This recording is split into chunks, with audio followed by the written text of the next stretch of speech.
Et nous revoilà, mesdames et messieurs, pour entamer notre sujet de débat qui concerne ce soir le retour, ou plutôt le grand retour de l'Égypte sur la scène africaine.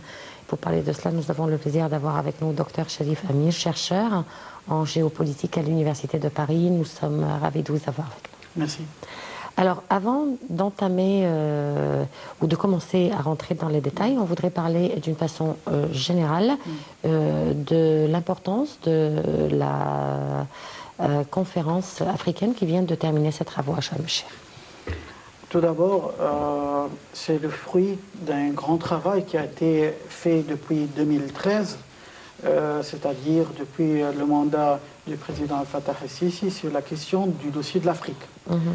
Malheureusement, on avait une rupture ou une relation froide avec nos voisins africains, et c'est avéré après que c'est une erreur stratégique. Alors, heureusement qu'on a commencé maintenant à faire des étapes très rapides. On a vu le déplacement du président Sisi à Rwanda, à des pays qu'on n'a jamais vu un président égyptien avait fait le trajet vers ces pays-là. On avait renoué aussi le contact avec les pays sur le Nil. Alors, on a une stratégie claire maintenant. C'est la coopération entre tous les pays africains, et que l'Égypte est toujours là et elle a pu regagner de nouveau sa position. Malheureusement, on avait cédé notre place à un certain moment pour d'autres puissances étrangères de l'Afrique, c'est-à-dire la Turquie, le Qatar, Israël.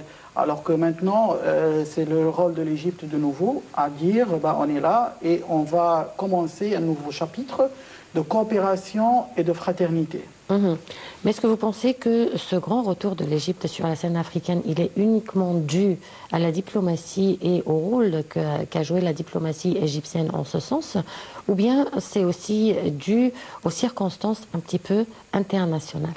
Bien sûr, c'est lié, tout est lié.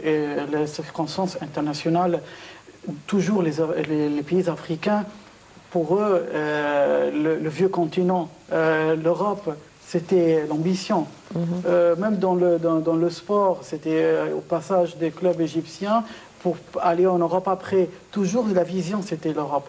Or maintenant, il y a le problème des réfugiés. Les populistes gagnent les élections en Europe. Ils ne veulent plus accueillir des immigrés. Je ne vais pas dire même réfugiés, des immigrés légaux. Les portes se ferment. Deuxièmement, économiquement, on voit ce qui se passe maintenant en Europe. Ils gèrent à peine leur situation. Et bien sûr, tous les pays francophones, ils savent ce qui se passe maintenant en France.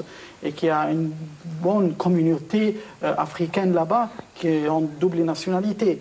Alors maintenant, heureusement pour l'Égypte, que maintenant, lorsque les portes se ferment ailleurs, l'Égypte peut ouvrir ses portes pour cette coopération.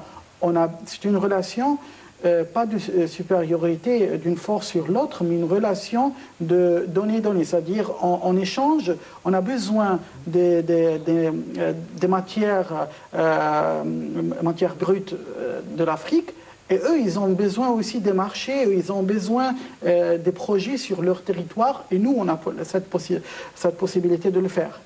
Donc, la situation internationale, bien sûr, il y a des turbulences maintenant en Europe. Les pays africains savent très bien qu'ils doivent initier immédiatement des projets sur leur territoire. La jeunesse africaine n'ira pas ailleurs que sur le propre territoire, parce que l'Europe s'est fermée maintenant. Malheureusement, on voit les bateaux qui transportent des jeunes Africains et qui coulent, ils perdent la vie. Ils perdent la vie, pourquoi? Parce que tout simplement, ils ont perdu la vision et l'espoir dans leur propre pays. Alors je crois que la coopération maintenant avec un pays comme l'Égypte, un pilier qui est un relais entre l'Europe, l'Asie et l'Afrique, c'est une énorme opportunité pour nous tous. Durant cette conférence, le président Al-Sisi a initié l'ouverture stratégique entre pays africains. Qu'est-ce que cela signifie? Cela signifie qu'on démarre maintenant sur sur une nouvelle perspective pour l'avenir de l'Afrique. Bien sûr, en corrélation avec tout ça, on a eu en Égypte beaucoup, sous l'auspice de la présidence égyptienne, le président Abdel Fattah el-Sisi, les conférences de la jeunesse. Et la jeunesse internationale et africaine et arabe. C'est-à-dire que l'Égypte, maintenant, elle montre un signe très clair qu'on a besoin d'amener les talents de l'Afrique, de la jeunesse, pour travailler ou initier des projets, ou même initier des projets chez eux avec l'aide de l'Égypte. Pourquoi pas, par exemple, les pays qui ont des terrains fertiles, on pourra faire des projets là-bas d'agriculture où il y aura beaucoup de jeunes Africains, des architectes ou d'autres dans tous les domaines qui vont travailler là-bas. Les centres d'électricité là-bas, on a l'expertise, on fournit l'électricité pour un pays comme le Liban, pourquoi pas aussi pour l'Afrique. Alors tous ces projets-là, on peut les initier à un certain moment et je crois que le président ici, il a une vision sur ça. Et c'est très intelligent de notre part de garder la relation en même temps avec l'Europe sur les deux côtés. Donc, je crois que c'est une vision stratégique qui va aboutir, pas nécessairement immédiatement, mais dans une décennie peut-être. Bon, donc vous pensez à quel genre de coopération pour le moment pourrait-elle exister entre pays africains? Bien sûr, l'agriculture. Nous savons tous que les pays africains, ils ont des exportateurs, des fruits et des légumes. Alors, on a l'expertise des nouvelles tendances d'agriculture. On a fait cette expérience au Soudan, au sud du Soudan aussi. Il y a eu des hommes d'affaires égyptiens qui sont allés là-bas pour investir. Alors, c'est ça la coopération, c'est ça ce qu'on veut voir. Et je crois qu'on va commencer par ça. C'est la matière qui existe déjà. Autre chose aussi, c'est, comme je viens de dire, l'électricité. Nous, on a un potentiel très important. On peut construire ces centrales d'électricité là-bas parce que ces pays, ils ont un gros problème sur ce niveau. Aussi sur le domaine de la santé, les vaccinations et tout. C'est-à-dire les domaines que nous, l'Égypte, notre rôle maintenant en tant que puissance, c'est de montrer ce qu'on peut offrir. Parce que malheureusement, les autres puissances, ils ont offert des choses que nous, à un certain moment, on s'est abstenus de le faire. Alors, je crois que c'est le moment qu'on peut leur offrir notre expertise sur l'agriculture, l'électricité et la santé. Mais ces points de force de l'Égypte, par exemple, ce sont des points qui ont quand même existé depuis quelques décennies. Pourquoi l'Égypte va s'intéresser à ces points maintenant, l'Afrique? Parce que, tout simplement, l'Afrique, c'est le voisinage immédiat pour nous. Et on a vu ce qui s'est passé avec l'Éthiopie. C'était un pays, et même le président Abdel Fattah el-Sisi l'avait dit, le peuple éthiopien, il a le droit à demander le développement économique. Et nous, notre rôle, ce n'est pas leur dire de ne pas avoir d'ambition, que l'ambition c'est à nous uniquement, non, mais c'est à partager, c'est ça ce qu'on explique. Alors je crois qu'on a appris la leçon, si on a un voisinage qui a besoin d'aide sur un certain domaine, vaudra mieux que nous, on se présente immédiatement avant que d'autres forces hostiles à l'Égypte se présentent. Et on a payé le prix cher maintenant avec l'histoire de la construction du barrage de Renaissance. On fait une double vitesse maintenant très rapide parce qu'il faut gagner du temps à les convaincre que oui, vous pouvez l'avoir, mais il faut respecter le droit du partage de l'eau du Nil avec l'Égypte. Donc, on a appris la leçon avec notre voisinage avec l'Éthiopie. Je crois que maintenant, sur ces domaines-là, il y a une urgence. Il y a la Chine qui est présente, mais ce n'est pas une force hostile. Et la Russie, pareil, ce n'est pas une force hostile. Mais ils sont présents. Pourquoi pas l'Égypte qui se présente aussi? Bon, d'après vous, quels sont les besoins les plus pressants du continent africain aujourd'hui? La sécurité, c'est très important, parce qu'on a vu maintenant, c'était d'abord la Somalie, maintenant c'est le Nigeria, on a le Mali, on a partout en Afrique maintenant des problèmes, non seulement de sécurité interne, mais de sécurité concernant les groupes terroristes qui circulent. Alors, à mon avis, c'est très important de voir ce côté-là, le côté de sécurité. parce que tout est lié. Voyons par exemple la situation en Libye. Ça a causé après ça le regroupement non seulement des groupes terroristes, mais des mafias qui sont experts dans l'esclavage, c'est-à-dire à faire la marchandise des réfugiés. Et on a vu comment ils exploitent cette misère.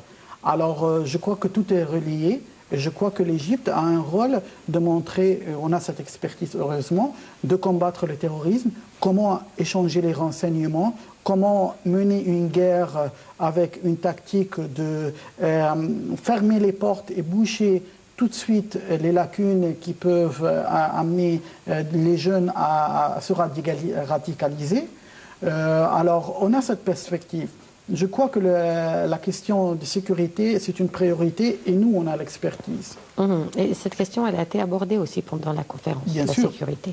Et quelles ont été les résolutions concernant cette question? L'échange des renseignements, des informations et des expertises, parce que heureusement que c'est heureusement et malheureusement bien sûr malheureusement que l'Égypte a subi ce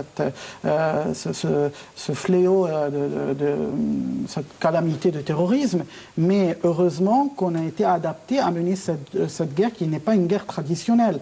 On sait comment mener la guerre dans différentes zones. Par exemple, avec la Libye, c'est désert, c'est une longue frontière, mais on a la possibilité de bloquer avec la façon de l'armée. Il a adopté de nouvelles tactiques. Notre force armée, elle est maintenant très, très bien entraînée dans cette affaire. Dans la guerre des montagnes au Sinaï, pareil, on sait comment mener la guerre dans les zones urbaines et aussi maritimes. Pour les ressources de gaz. Alors, on sait comment se protéger. Alors, le contexte nous a obligés à apprendre vite comment survivre et comment se défendre. Je crois que ça, c'est ce que les pays africains ils ont besoin. Un pays comme le Nigeria, le Cameroun, qui souffre maintenant du Boko Haram, par exemple, ou Al-Shabaab en Somalie. Eux, par exemple, le Al-Shabaab en Somalie cause des problèmes sécuritaires avec l'Éthiopie. Alors, nous, on peut offrir à l'Éthiopie comme coopération, combattre le terrorisme là-bas. Donc là, vous parlez de manœuvres conjointes? Échange d'expertise plutôt, parce que le terrain, il est différent, bien sûr.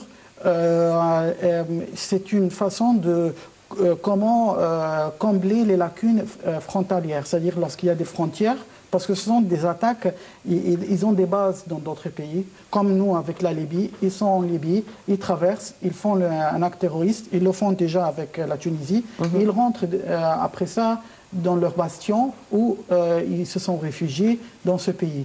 Donc c'est une guerre d'attrition.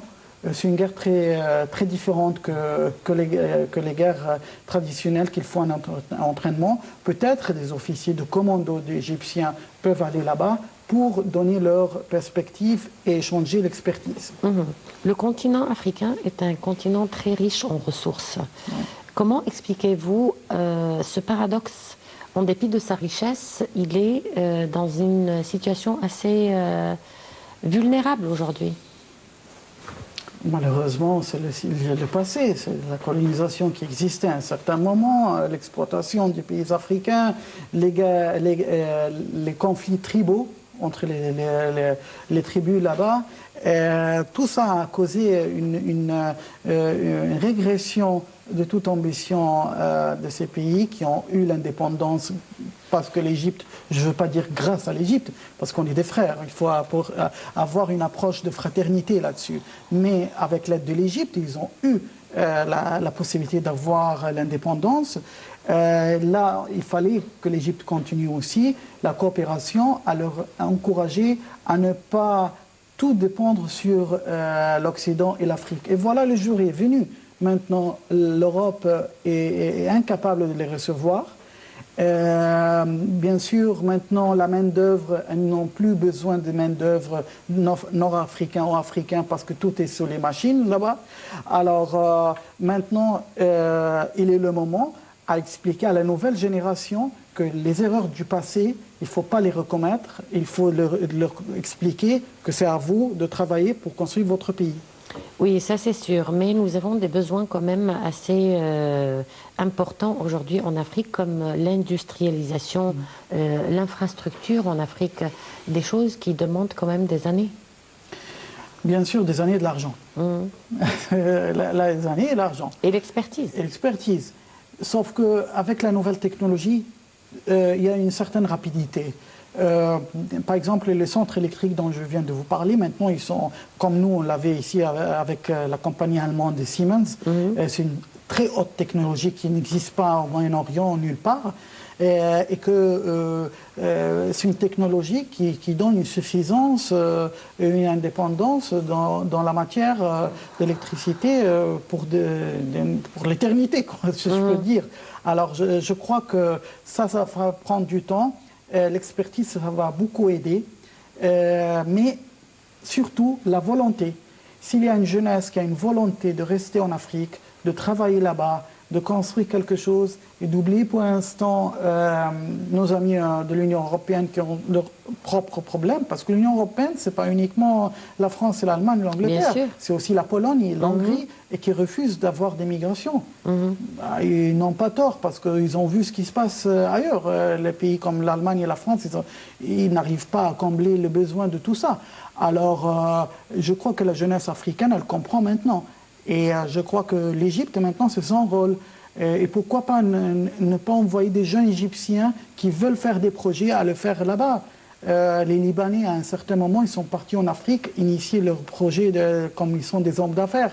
Pourquoi nous, on n'a pas cette mentalité d'envoyer des jeunes Égyptiens initier des projets d'industrie en Afrique? Oui, mais je pense que ça, c'est un point aussi qui a été soulevé pendant la conférence, puisqu'il y avait toute une session sur les petites et micro-entreprises. Voilà, ça c'est ce qu'on appelle le start-up.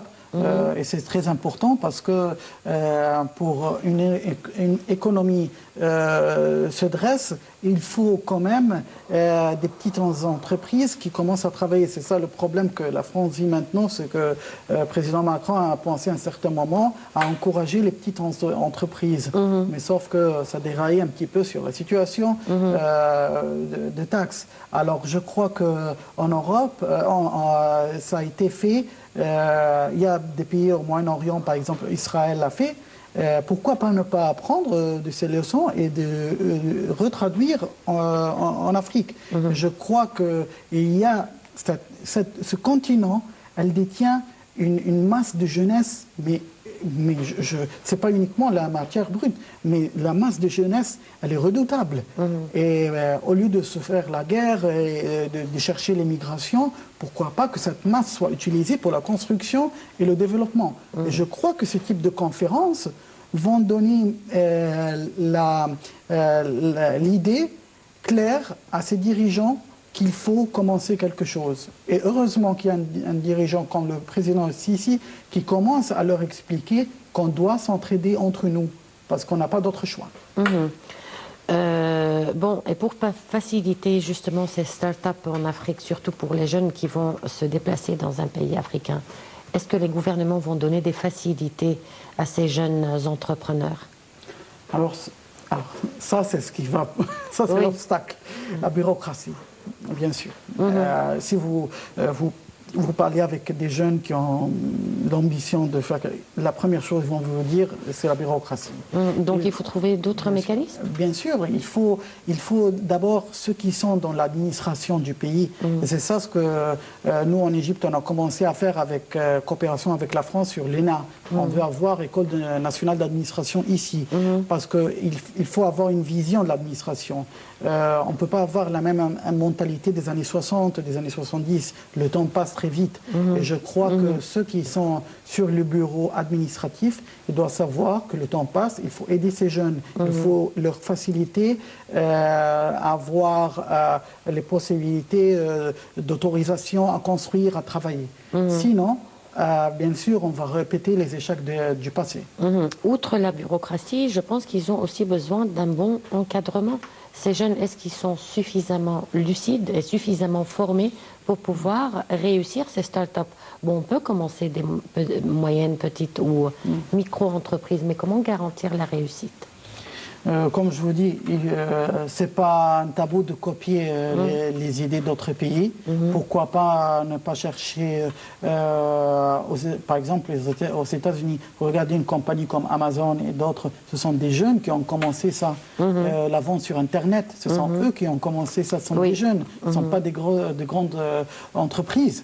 Alors je crois que pourquoi pas étudier des idées comme aux États-Unis. Comment ces jeunes ils sont devenus des millionnaires. Alors comment ils ont fait ça? Je ne demande pas qu'ils deviennent des millionnaires, mais quand même à fournir le moindre besoin technologique. Alors je crois qu'il faut apprendre d'autres pays. Et c'est ça l'ouverture. Le but de l'ouverture, ce n'est pas d'avoir la culture, la tendance de la mode d'autres pays, mais aussi d'avoir comment ils ont pu réussir. Et c'est ça l'essentiel. D'accord. Et concernant le tourisme en Afrique, où en est-on sur ce dossier? Alors, on a toujours tendance à voyager vers d'autres destinations. Bien sûr. Bah, écoutez, ça, il faut la publicité. Il faut expliquer. Par exemple, qu'est-ce qui fait qu'un Européen il rêve d'aller faire le safari au Kenya et un autre de venir en Égypte? Mais entre nous, jamais un Égyptien a pensé aller voir les jungles en Afrique. Ça commence quand même, mais c'est vraiment minime. C'est ça. Avec la nouvelle génération, il faut leur apprendre ça. Oui. Il faut leur apprendre la découverte, découvrir le propre continent. Les Européens, ils ont fait ça. Regardez après la chute du mur de Berlin. Beaucoup de jeunes Européens, ils sont partis voir, exploiter qu'est-ce qui était derrière ce rideau de fer. Et aussi les jeunes de l'Europe de l'Est, ils ont voyagé. Exploiter son propre continent, ça donne de la force. Il faut que, ça c'est le rôle aussi des médias et des gouvernements. Le gouvernement doit faire cette mission de faire exploiter, c'est-à-dire explorer le tourisme en Afrique. Pourquoi pas négocier avec d'autres pays, par exemple le Kenya, à leur dire on va avoir une jeunesse égyptienne qui va venir en été pour faire un camp de l'été là-bas, apprendre les traditions, à voir comment ces gens pensent. Et croyez-moi, c'est ça la force pour la diplomatie égyptienne dans d'autres années. Parce que le moment où il sera un jeune diplomate, il saura comment ces gens pensent et comment garantir les droits et la sécurité stratégique de l'Égypte. Donc vous parlez d'activités culturelles comme les foires, les festivals, les échanges entre étudiants. Le voyage aussi. Le voyage, ça change beaucoup sur le terrain. S'ils vont là-bas et ils échangent avec ces gens-là et ils goûtent leur nourriture, ils vivent avec eux, croyez-moi, à un certain moment, lorsque vous avez un décideur, dès le moment où il y aura un dossier, il dira oui, dans ma jeunesse, j'ai appris et je sais de quoi s'agit-il. Bon, un continent comme l'Afrique, le plus ensoleillé du monde, comment cela se fait-il qu'il n'exploite pas encore assez ses énergies renouvelables et surtout l'énergie solaire? Parce que tout simplement, personne n'a eu l'idée à le faire. Voilà, c'est simple. Mais c'est pas possible, on en parle depuis des années. Oui, mais l'idée de concrétiser, comment faire, le savoir-faire, il n'y a pas regardez, même ici en Égypte, on a juste commencé à le faire. Parce qu'on a dit, il faut bouger sur ce domaine. Alors que certains disent, ça coûte très cher, mais tout coûte très cher. Mais il faut avancer. Et je crois que c'est ça, il faut donner la confiance aux pays africains. Oser faire. Il faut oser faire cette étape.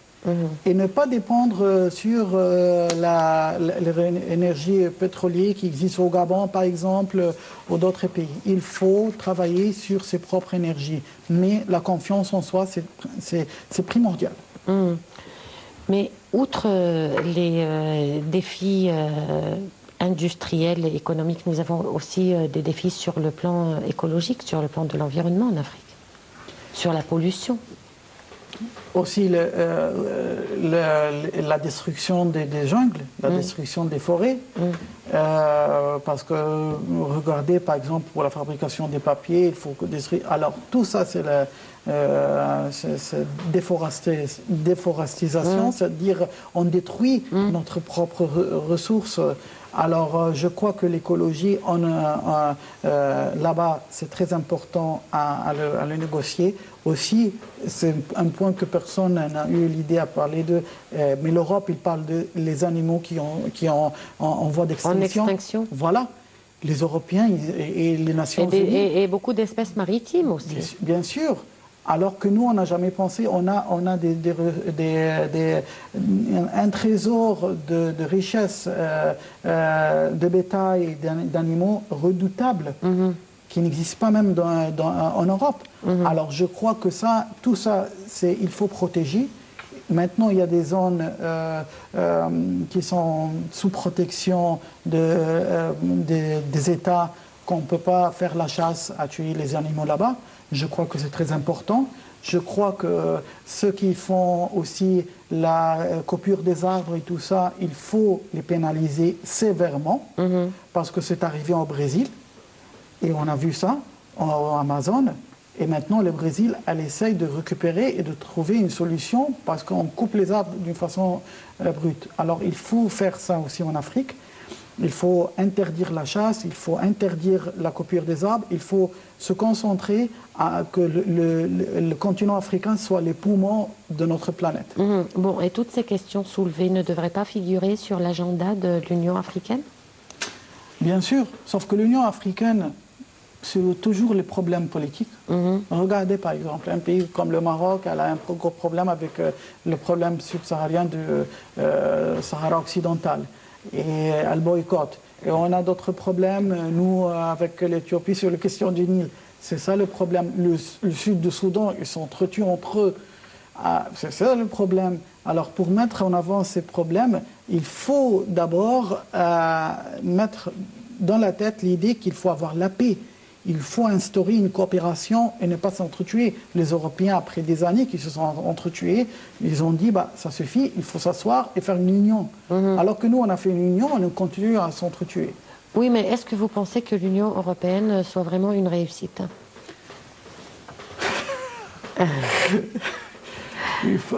Écoutez, il faut apprendre des leçons des autres. L'Union européenne, je crois, l'idée était une bonne idée, mais la réalisation était vraiment un fiasco. L'échange monétaire, de remplacer le franc, les Britanniques étaient intelligents à garder le sterling et ils se sont barrés après. Ils ont quitté l'Union européenne. Je crois que l'idée était bonne, mais la réalisation, le dose était très dur, très rapide. Les peuples n'ont pas pu suivre. Je ne suis pas optimiste. Non, non, je ne suis pas optimiste. Bon, et pour que l'Union africaine soit vraiment solide, quels sont les défis auxquels il faudra faire face et quelles sont les leçons apprises aussi du monde à prendre en considération pour que cette union réussisse? Il y a deux choses. La première, c'est qu'il faut cesser d'avoir cette hostilité entre pays africains, l'Algérie, le Maroc et d'autres pays. Nous, en Égypte, on a évité ce conflit avec l'Éthiopie avec beaucoup de sagesse diplomatique. Ça, c'est une chose. La deuxième, c'est le respect de la souveraineté. Parce que lorsque les Européens, par exemple, ils ont voulu faire cette union, ils ont aboli les frontières, ils ont aboli la monnaie, et ce sont des symboles de souveraineté. Alors que maintenant, Bruxelles, elle donne des directives. Regardez, maintenant, il y a les populistes, il y a les nationalistes. Dans beaucoup de pays, ils n'ont pas tort. Ils disent, on a tout perdu et on réclame ça. Alors que, par exemple, les Français, les gilets jaunes qui sont dans la rue, il y a aussi des agriculteurs. Ils disent, nous, on doit garder notre production à nous et notre richesse à nous. Ce n'est pas l'Europe qui va faire la distribution. Donc, il faut apprendre de cette leçon que chaque pays a une spécificité. On va échanger économiquement, sécuritairement, mais on va rester sur le point de respect des frontières et de souveraineté. Et il ne faut pas s'entretuer entre nous. Il faut un comité de résolution des problèmes entre l'Algérie et le Maroc, entre le Maroc et le Sahara du Sud. Il faut comprendre que ça va nous détruire à petit feu.